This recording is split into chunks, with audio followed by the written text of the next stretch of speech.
Hi, everyone. Welcome to Hera TV. My name is Mary Pagano. I'm a board advisor for Hera, the Light of Women, and also the founder of Hera TV. So today I have two very bright, intelligent women who are making an impact in regards to sustainable cities. One is Damarys Zampini. She's the CEO and founder of Sustrategy. And then I have Jessa Robuck, who is also the CEO and founder of VidaLuz Development. So Damarys is right now in Faro in Lisbon, a great place to live. And Jessa, are you in Denver? I know you're in Colorado. Denver. I'm on the western side of Colorado, so I'm in Ridgeway. Ridgeway. Okay, great. All right. So today we're going to talk about technology and innovation and creating sustainable solutions for growing cities. So thank you for joining us. And I'm going to start off with a few questions so that these lovely ladies can share what they're up to. So the first one I want to ask, and this kind of goes out to both of you, let's start with some context of what you both are currently doing, your current ventures, and how it applies to creating sustainable solutions for cities with technology and innovation. So Damarys, I'll let you go first. Oh, so the question, what are we up to? Yes. Oh, we're up to a lot of things. So I'm a Canadian now living in Portugal here, down in the Algarve. I am passionate and fascinated by technologies. We are working with a couple of technologies that relate to infrastructure. Actually, we're calling it infrastructure as a service. One of the main ones that we're working with right now is actually called Solar Earth, the technology. It is also a Canadian technology, but they are very global already. It's basically, think of solar everywhere else, right? So solar in places that typically wouldn't support, a solar farm, for example. So parking lots, sidewalks, roofs also. Of course, we have some roof solutions with regular panels. This stuff is a lot different. Actually, I have a sample here. It's quite thin. You can drive over it. So that is one that we really are loving right now because of its resiliency around being able to connect and electrify cities within urbanizations, right? So very close to the source. Also partnering with micromobility, so things like EV charging stations, bike stations, e-bikes. There's billions of bikes now being deployed all over cities in the world, for example, for that type of mobility, between that and scooters, for instance. So that's one. We also work with some solar glass technology that actually integrates into glass, completely see-through. That's a company out of California. We also, like to support other technologies and are partnering with another company that actually does vehicle to grid, right? So that actually has been tested and proven. They actually white label to big companies like Mitsubishi, for example, all over the world. But essentially, it enables disaster situations to become a lot easier, right? So more and more of these things are happening in the world. So when the power goes down, the grid goes down, everything goes down, there is no gas station. So in essence, your vehicle then becomes the power source to power your house for 4 days, or a building, say a hospital, for a couple of days until the grid is established. So those are just some of them. There's also some digital technologies that Sustrategy works with. We invest time into validating, and sometimes we sit on advisory boards of these companies. And more recently, and into the new year, I'll also be joining a very exciting fund that we're kicking off. That's actually a women-led and women-managed ESG fund. And so stay tuned on a little bit more news on that coming into the new year. So that's really high level, I think. Oh, very good. Excited about that. So Jessa, tell me what you guys are up to over there at VidaLuz. Sure. So we at VidaLuz, we're a sustainable development startup. We're focused on building conscious communities that provide a future roadmap for building from the mindset of being a positive impactor on the planet. So our proprietary concept is an eco-agro micro-city, and it's really about comprehensively, holistically designing communities from a circular economy perspective. We aggregate renewable energy microgrids with water conservation infrastructure, regenerative and vertical agriculture, central marketplace with work and farm, food and beverage, as well as community education programs, and net zero modular built retail with small business incubator built in, and residential, and seamless sustainable lifestyle amenities like pollinator planting and EV platforms. You can see why Damarys and I are friends. A lot of aligned interests. So it's, for us, it's, you know, there's so much consumptive construction and building processes, even down to operations, and how these new communities are being built without any mindset of considering sustainable materials, sustainable process. And what we want to do is really create a duplicatable, replicatable process for other developers, and be that roadmap for other developers to have an easy method to build communities that prioritize the person, the planet, and the community at large. Wow, that's huge, huge undertaking. I'm very impressed with both of you ladies, as you know. So another question I have here, and Damarys, this is for you. What specific tech that you're working with really excites you? That's really hard, actually. It really is hard, and I say that because you know, it's almost like saying you have 5 children and you got to pick one. You really can't. You know, as far as I think application, you know, I mentioned the solar earth technology. I really, really like that. I'm also involved actually on a digital offering, which is kicking off also into the new year. That is actually more enabling communities. We're starting with a market in Latin America. It's actually in fintech. And what it will do is enable women actually to access more readily and available funding and micro lending, for example, at the local level. So that one actually pulls at my heartstrings from an enabling and direct impact aspect. As far as infrastructure, though, I really, really like, you know, the solar earth, because I also love the way that the team is very open to co-creation and collaboration, right? You know, including even with folks like VidaLuz and this amazing project and other projects of the like, because that's what it takes, right? Like that really is what it takes, is being able to say, how do we co-create here? You know, you may have ideas that apply to my technology, and my technology maybe have offering that supports your roadmap and growth. So I think, you know, it kind of boils down to the teams of people that are working with these technologies, and their ability to be really ready to be receptive to how do we co-create, and being able to really just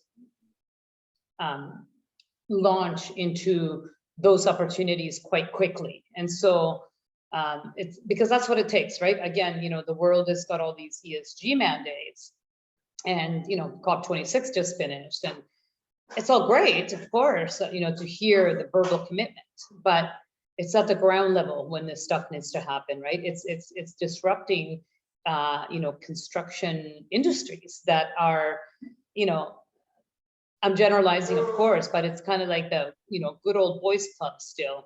And, you know, now you have a girl that's coming in saying, hey, why don't you just put solar into your parking lot?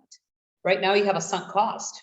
So, you know, if you put this technology in 5-6 years, you're going to actually be making money on that investment. So it's a shift in thinking, right? So that was a really long way to answer your question. I can't pick one. I probably have a couple of different ones that I really am in love with at the moment. Well, I love your comment about co-creation, because I really do think it's one of the major attributes that women are really great at. And because we really can't do this alone, and we really need partners in everything that we do. And so that word is very strong with me. Can you fill me in? What does ESG mean? Because some people in the audience may not know what that means. Oh, environment, social, and governance. Okay. So, you know, environment, as far as, you know, of course, obviously our environment, how do we not just stop the carbon creation, but we need to go back, right? We've already created a lot of things that are indeed producing carbon, for example. So our environments, what can we all do? And also the awareness, right? I come from oil and gas. I love oil and gas, actually, the Canadian energy sector in general, but oil and gas has actually contributed a lot to the metrics of new technologies into even renewables today. So it's really awareness of how do we consume, what is it? How do we actually treat our environment, even all the way down to, composting in your own kitchen, for example, right? So what are the little things as a person I can do? And then of course, corporate has a big mandate to incorporate into that. Social, I think, is a part of ESG that people often kind of not leave behind, but I think that it should be a little bit more forefront. So things like inclusion, diversity, and really social, right? So in everything, so part of the criteria of strategy of companies and clients that we work with or advise for is the company has to have a good return on investment, of course, because we're in business for the reason of making money, but also a good ROC, return on community. And so that ties to social. How do we leave that place and those people more rich than they were before? So that social aspect is really great. And then there's the whole governance part, which, I think it also has to do with metrics and being able to actually govern how you're operating as a company. So yeah, I think that's brilliant. And obviously here is a lot about community. So we're excited about what we can do for a planet and the humanity. So Jessa, I got a question for you. How does this journey into tech and innovation relate to equity and inclusion for you? Yeah, I would also add access, equity, inclusion, and access. So for us, we're in this really exciting exploratory phase of building out what our renewable energy microgrids look like, what our water conservation infrastructure, our water treatment within our communities looks like, what our agriculture program looks like. So that opens up these worlds of ag tech, just general technology, understanding what we're doing with our data, our data analytics, how are we using AI to improve efficiencies within our communities. And additionally, when we're talking about things like water treatment and renewable energy, there's so much movement in these fields right now. So we're seeing some really cutting edge, exciting innovation.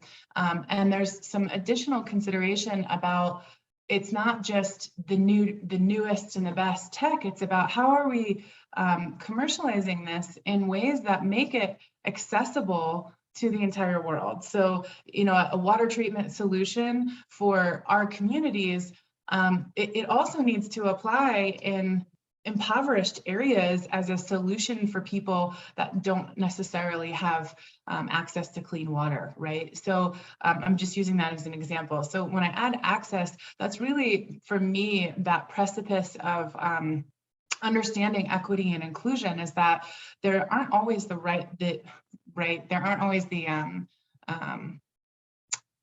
same underlying socioeconomic access and ability to really implement a lot of these new technologies and emerging new trends into communities that just don't have resources behind them, money behind them, equal social standards or equal social access. So it's kind of a layered and complicated issue and question, because when we talk about equity and inclusion, of course, from an ESG standpoint, we build everything in our communities based on inclusive and equitable outreach to communities, where we place these throughout the world, how we prioritize women and minority-owned business in our small business incubator. There's so many different ways that you can really build from a mindset of equity and inclusion. But when it comes to tech, for me, that funnel, that stopgap that becomes a problem in tech in emerging and developing nations is really an access issue. So for us, it's also about making sure that we're investing in this tech. How are we spreading these messages in areas that might not necessarily have the same access?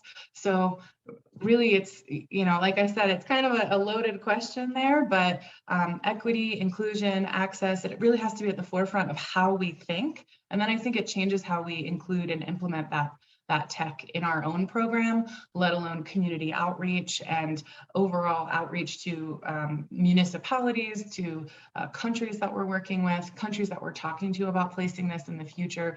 It really is kind of a game changer when you're saying we're bringing sustainability to everyone. We're not necessarily bringing luxury, sustainable green homes only for a certain part of the market that can achieve it. So it's about how are we making our housing and our communities more and more obtainable over time, so that more people have the chance to live consciously.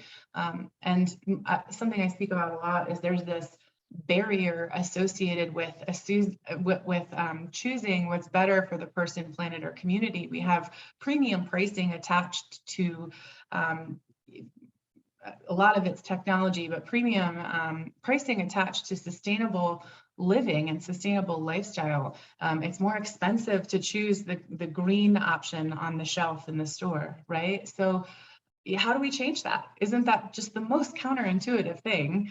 You should be able to choose what's better for yourself, for your community, for your planet, because it's cheaper for you. It's more accessible. It's available in more places. So there's a huge barrier that we're overcoming, especially in the United States. Everything is so greenwashed and premium pricing attached to all of the best and newest sustainable options, everything from materials to technologies to what you're buying in the grocery store. You're choosing organic vegetables over the alternative. So for us, it's really about creating that paradigm shift that organic vegetables are available in the farm that's in your backyard and in your community. And the technology that supports that pricing structure, being able to really efficiently produce organic, nutrient-dense food to the community, technology is the gateway to that, right?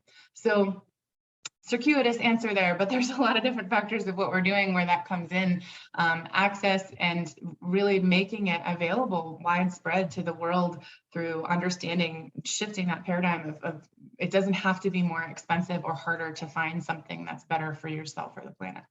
Yeah, I totally agree. I mean, I find it hard pressed to understand that if you're buying something without chemicals, that it is more expensive as opposed to the added chemicals for products that are typically.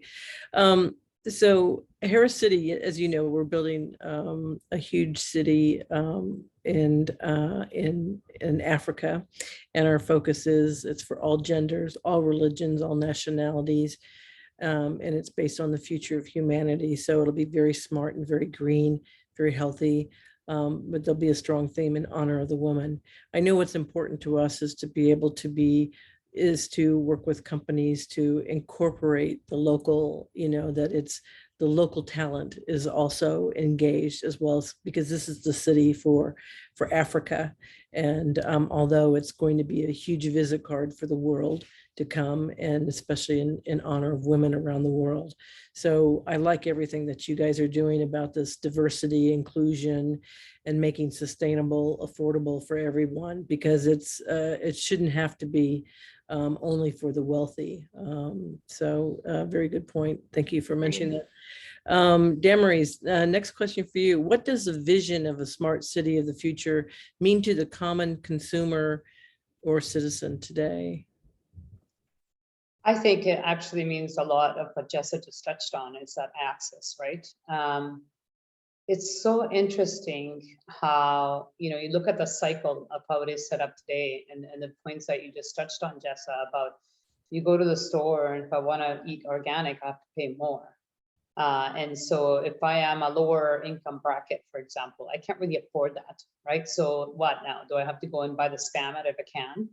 Right? And then I'm the one who actually probably will end up getting sick, and I'm the one who also doesn't have insurance, and right. So, you think about those things, how it actually just layers on to really work against the people that can't afford it, right? So I think that establishing that sort of access, fair access channels is really important, because I think that, and I look at, for example, Latin America or Africa, which have a lot of similarities as far as they have a lot of resources available. I mean, you look at a lot of places in Latin America, you put a seed there and you got a tree in a few months, right?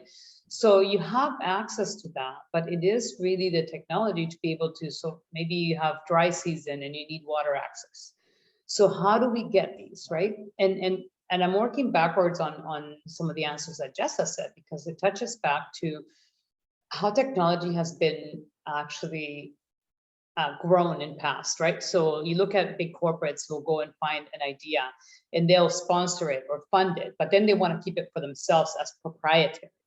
And I think that really kills the development of access, in essence, to the world. But to kind of divert back to and answer your question, I think what it will mean is it will actually mean that we are able to advance also technologies faster, because the work that I've been doing over the last 5 years in establishing a very solid base of technologies, and I've been lucky to really just get into the brains of a lot of inventors and innovators. A lot of these people in companies that want to launch, they don't have other resources, and typically it's funds, for example, that can't get them to the next level because they need help, right? And so again, the system is broken. And so I think the future cities will enable these systems to completely disappear and actually a whole new paradigm to become, because people will just, they're not looking for a handout, right? You look at African, markets, and you look at Latin American markets, people are not looking for a handout. They want to do it. They have ingenuity. They just need a little bit of a break in order to take it to that next level. So I think having that ability, and even the fractional ownership, for example, right? So microloans for women. I forget exactly what the number is of trillions of dollars in this generation that will be passed on to the next generation, will actually be passed on to women's hands. So to me, that massive shift is something that we almost need to go back in time to start educating women on what do you do with that money?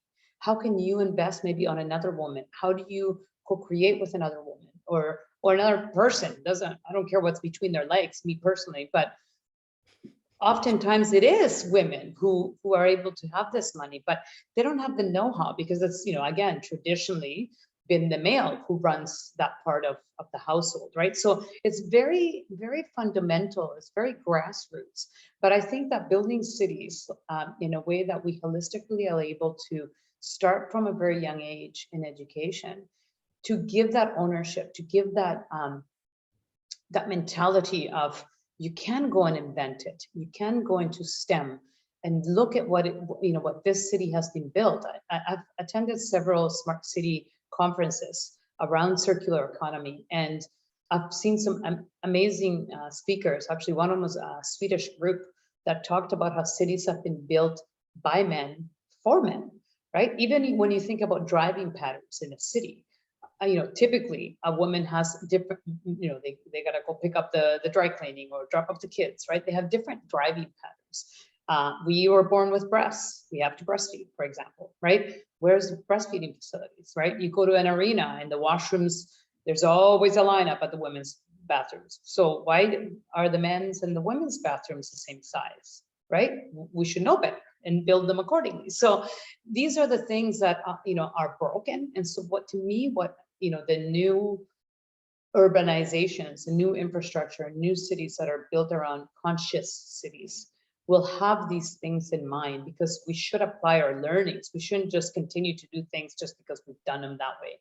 And that's a disruption that takes work, that takes courage, that takes, folks like Jessa and Hera City, that are saying, we can't do this anymore, right? We're 51% of the human population.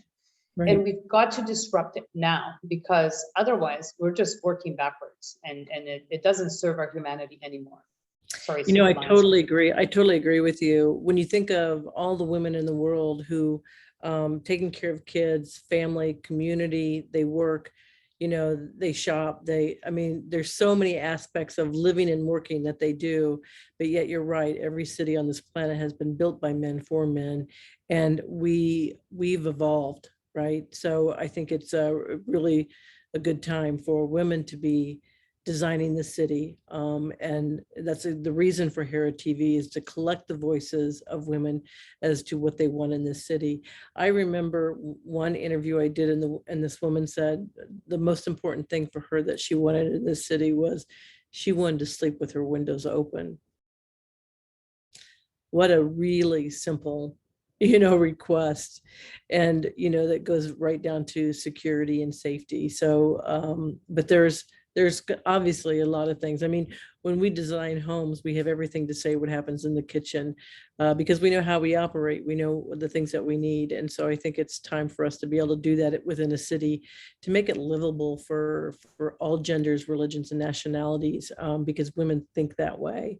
And obviously it's important to do the right thing for the planet as well. I would love to see gardens, community gardens in every park, for free food. I mean, talk about, free healthy food, what we could do and spend our time and energies on other things as opposed to having to work so hard for food. We've come a long way. So, but anyway, I appreciate everything that you just stated in that discussion, Damarys. So Jessa, back at you. How do you achieve technological advancement and innovation from an equitable funding perspective? I guess I'll ask this for both of you guys. Go ahead, Sure. Jess. Yeah, I think Damarys really hit the nail on the head. Education and funding is really what drives technology and the future of technology. So there's some huge issues we're seeing that in funding, 3% of VC money going to women founders, less than 1% to women of color, female founders. So we're seeing a very inequitable distribution of capital to minorities, to women, and there's at least thankfully been somewhat of a trend, I would say really the last year, 2 years, where we're starting to ask ourselves, why is it like this, right? How do we change it? Because there's a lot of data that supports women CEOs are more effective than their male counterparts. And that's a bold statement, and I'm sure it's not a blanket statement, obviously, but there's data that substantiates improved performance of companies when a male CEO is replaced with a female CEO. So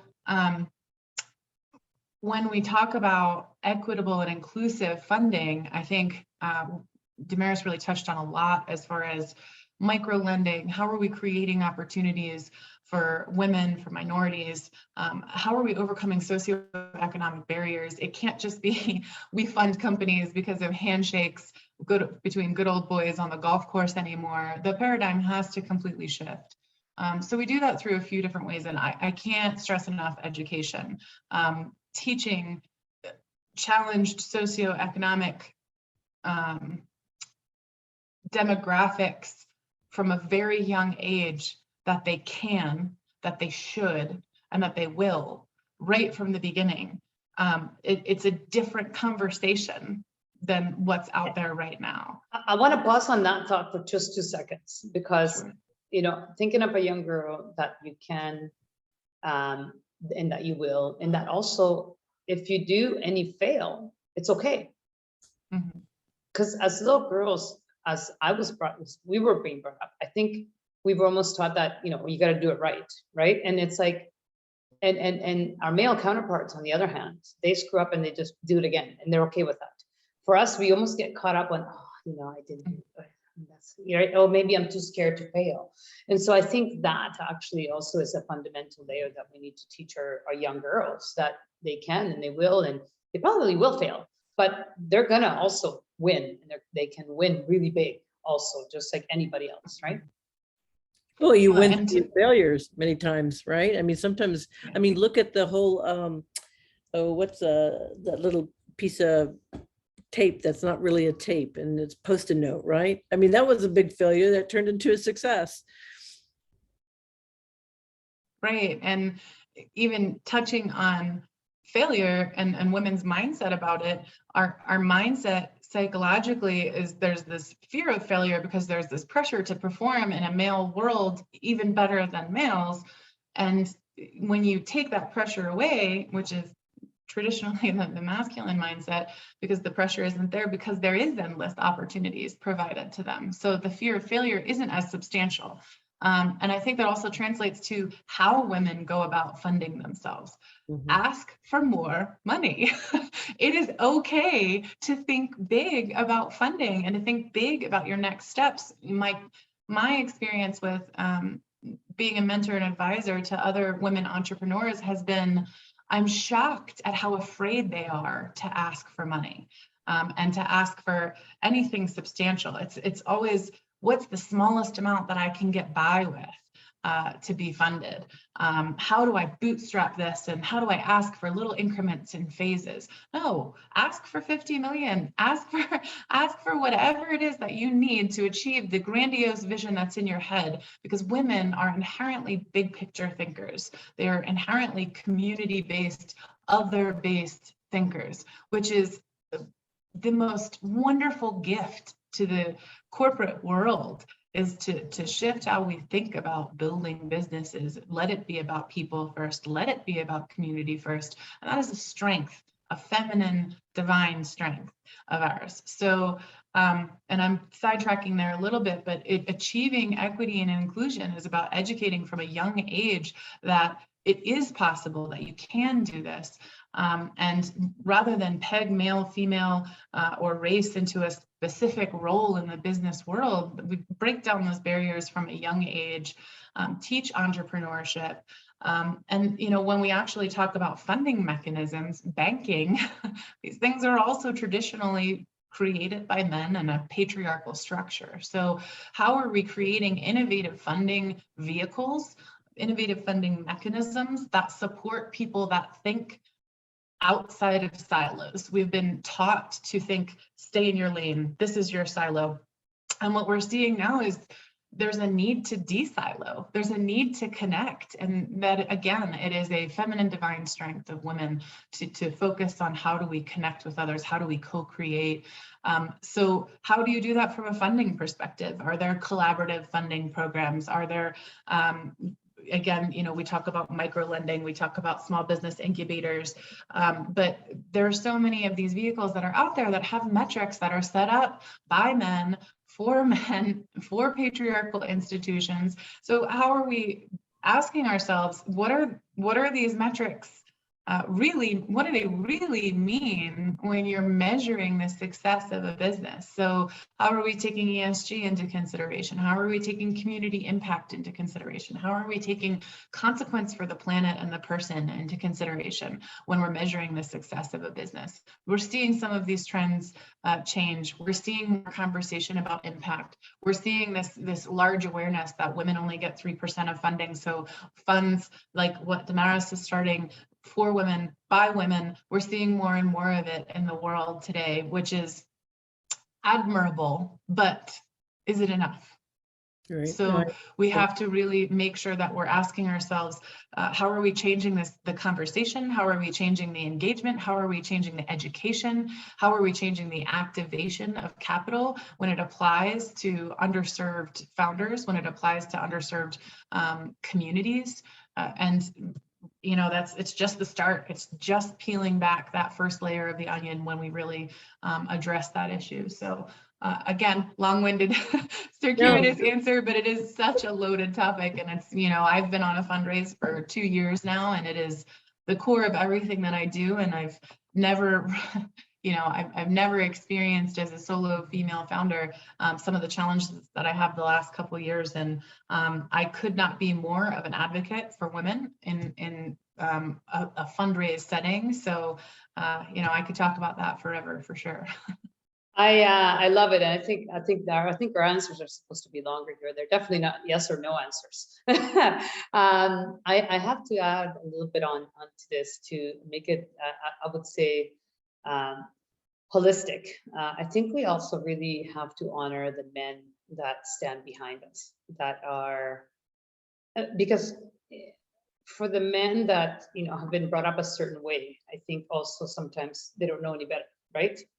And then I have to give kudos to the men out there that really go, oh, I get how women work, and they have a skills, they recognize a different skill set that complements the work that they do, right? You know, with the fund that we will kick off in the new year, we do have a big sponsor who who really kind of brought us together, and I'm so grateful because he gets it. He gets how women operate and how that complements all of the work that he's done, which is brilliant. And I think that's really important because we're gonna get more and more who will honor us, and we need everybody. We need everybody. We know that. We recognize that.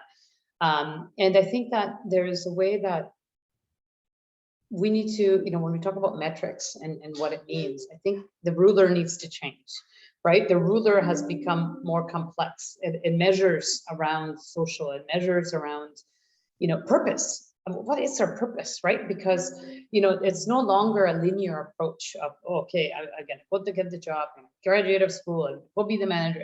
And that may work, right, for some people, but there's other more circular approaches to what success means in the life of a person, right? And I think that we, you know, even as you look at this pandemic that just swept through the world, we really became, we looked in the mirror, right? I mean, because we were in the house, so we had to look in the mirror more.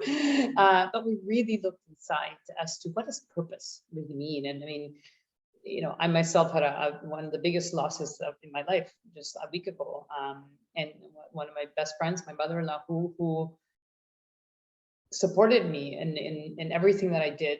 She lived with us for almost a decade. And you think about that fundamental person in a life and how women, again, we need that. I'm a mother of two. I have a family, right? I have, you know, aging parents and all of that kind of stuff. So I'm become a sandwich generation.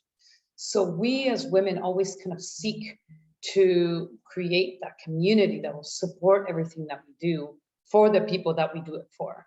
But at the end of the day, it's that purpose-driven drive in us that changes and evolves as we grow up. But in the end, we need to actually look at those factors of what it means. And again, teach our little young girls and young kids all over the world, all kids, that you have to have a purpose that matters to you. And that purpose, again, may change.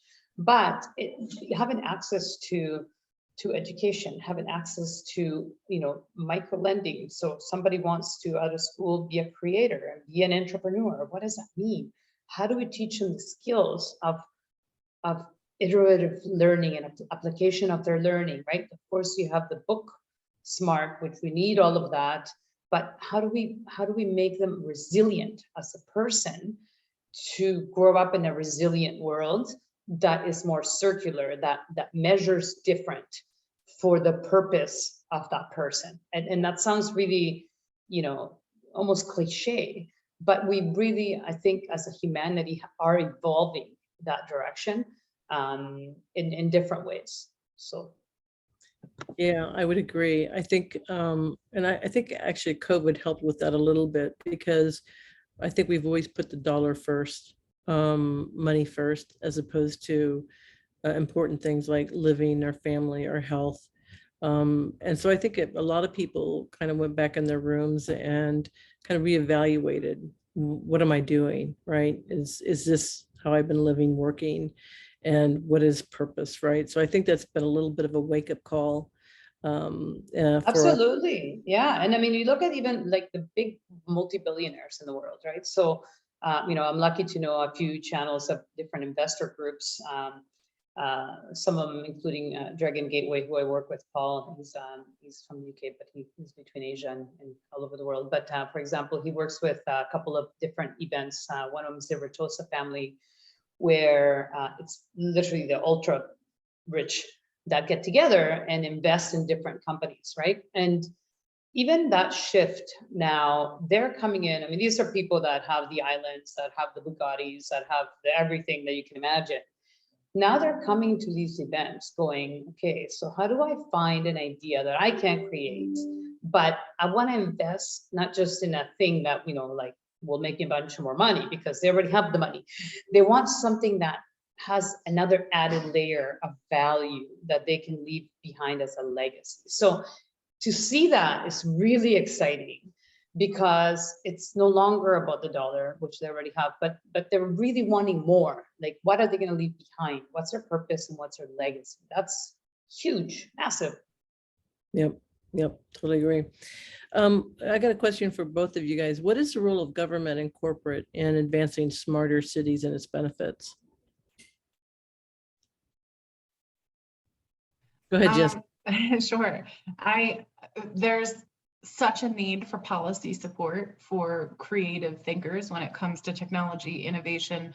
We're finding that it's starting to catch up, but policy supporting and that public sector supporting private entities and private business, and even on the NGO and nonprofit side, there has to be a spirit of collaboration and support of these companies and technologies that are emerging with impact at its core. So the role currently we're seeing sometimes leaves a little bit to be desired, but we're also, in our experience, we're seeing it catch up a little bit. We are seeing communities, municipalities that are really supportive of our vision. And for us, it's also about making sure that we have the ability to implement outside of traditional structures, especially when we're talking about microgrids and energy companies, and there's a lot that's established out there that's kind of hard to break the mold when you're talking about building communities differently.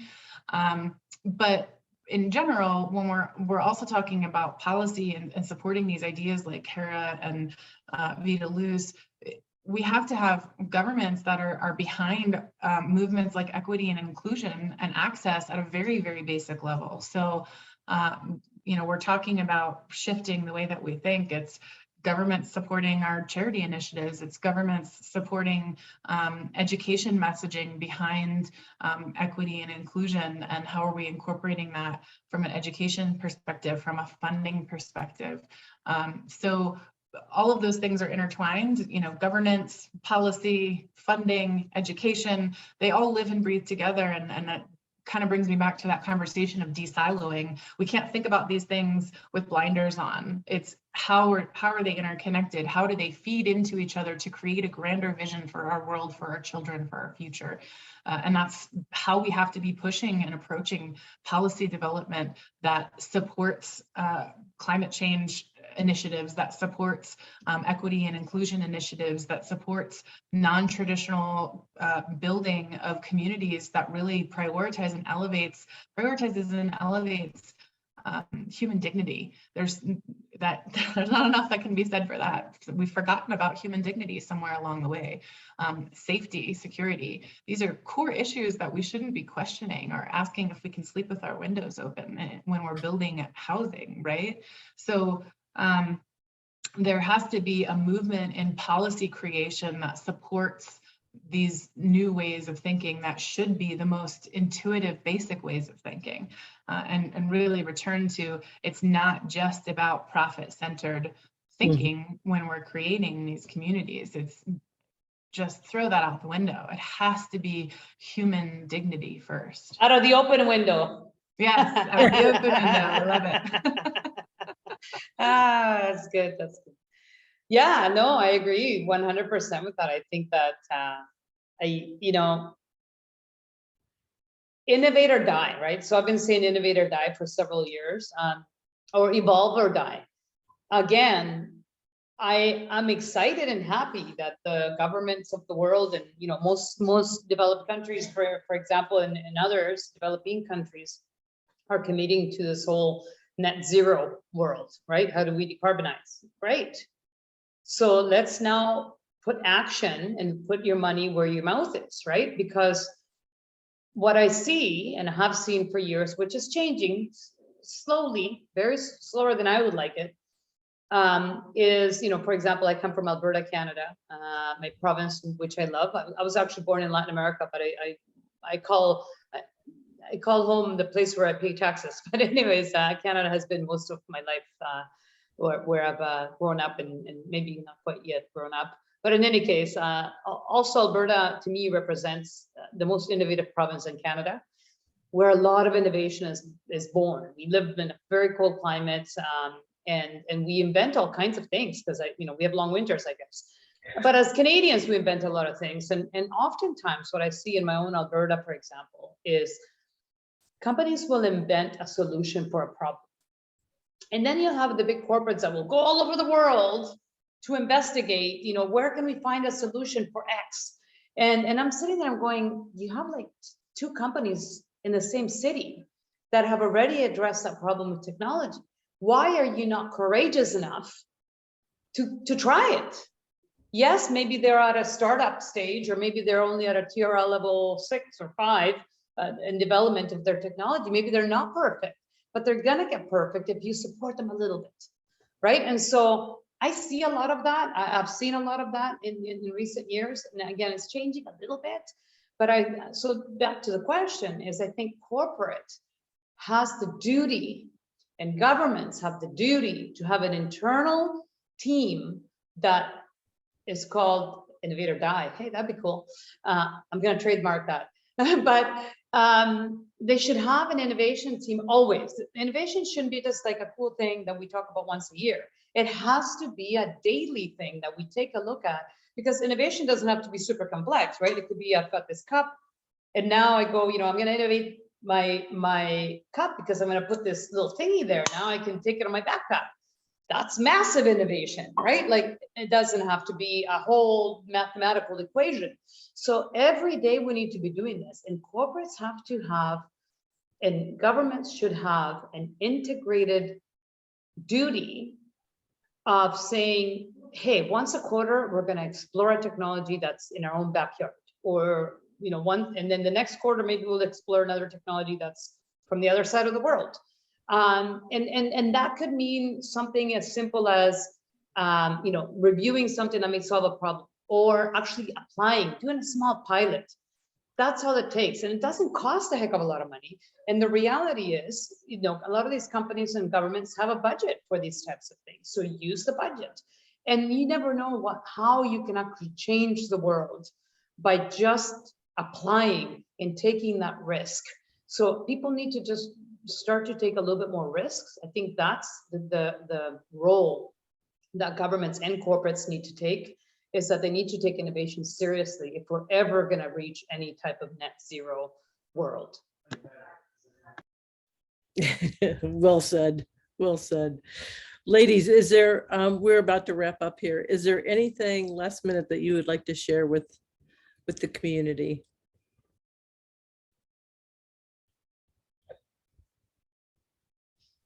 Sorry there. I just really wanted to share my support for Hera. Everything about the conversation of rethinking communities from a perspective of inclusion and equity and access and safety. It's such an important conversation. I can't support it enough. It's part of our conversation and our thinking with VidaLuz, and it's very near and dear to my heart. So I just can't applaud you enough. And final thoughts, I'm all for it and can't wait to visit. Amazing. Likewise, bow down. These conversations are very important to both of you. I mean, you know how much I love and respect both of you. You're disrupting, right? I mean, and at one point we get roadblocks and probably plenty of them. So cheers to your courage, and we're all here to support each other, and anybody who's on this same journey. We're always happy to co-create and collaborate. So me too, I can't wait to step on Hera City, as well as, VidaLuz and everything that, 5 years from now, we're going to look back at this. And I hope that we're going to be cheersing to the celebrations of everything that we've accomplished at that point. So cheers, ladies, and thank you. Absolutely. I so enjoyed talking with you two ladies. I love and admire what you're up to, and please continue. Hopefully we can all work together on Hera City. I'm Mary Pagano, and thank you for watching Hera TV, and join us for the next episode. Thank you so much. Thank you, ladies. Thank you for having us.